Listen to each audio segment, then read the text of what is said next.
आज गेले होते मी माझ्या कर्मभूमीतलं हे बॉटनिकल गार्डन बघण्यासाठी. तर हाय गाईज तिथे मस्त नाश्ता केला आणि आम्ही निघालो बॉटनिकल गार्डनसाठी. तिथे गेलो तर बाहेरचा परिसर इतका सुंदर होता. आतमध्ये गेलो, तिकीट केलं आणि निघालोत आम्ही रिक्षा करून पूर्ण गार्डन बघण्यासाठी.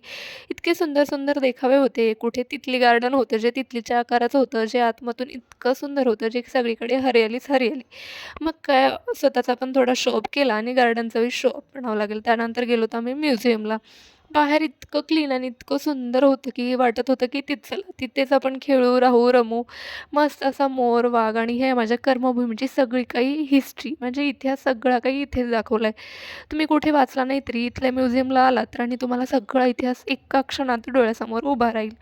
मग काही तो इतिहास मी पाहत होते कारण मलाही तेवढं काही माहिती नव्हतं. सगळं काही बघितल्यानंतर आम्ही वळालो तिथल्या छोट्या अशा पार्टकडे जिथे वाघाची शिकार दाखवली होती. त्यानंतर आम्ही वळालो तिकडे या हाडाच्या सापळ्याकडे जे बघून बरं वाटलं. नंतर गेलोत आम्ही ओपन सायन्स गार्डनला. त्यानंतर बाहेर इतकं सुंदर हिरवं आणि हरियाली हेच काही नजरेसमोर दिसत होतं आणि हे बघून तर मला चक्क माझ्या लहानपणीची आठवण झाली. म्हणजे गावाकडे असेच काही त्यावेळी दिवस होते. आता जरी चेंज झालं तरी त्या दिवसाची सर काही आपल्याला येत नाही. ते बघून मनाला अधिक छान वाटलं आणि आठवण झाली तेव्हाची.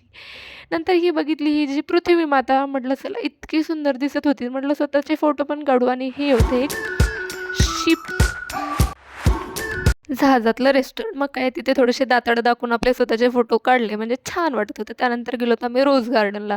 आतमध्ये एवढ्या व्हरायटीचे फुलं होते, की मी कधी पाहिलेच नसतील. मला एकच माहिती होतं ते म्हणजे फक्त काय गुलाबी गुलाब असतो आणि रेड कलरचा. तिथं एवढ्या व्हेरायटीचे गुलाब होते आणि लहानपणीची आठवण करून छान असा झोका झुलला. मस्त असे तिथं बोरं खाल्ले आणि त्याच्यानंतर काय स्वतःची एंट्री घेतली आणि व्लॉग सेंड केला. चला बाय, सबस्क्राईब करा. आवडलं तर नक्की.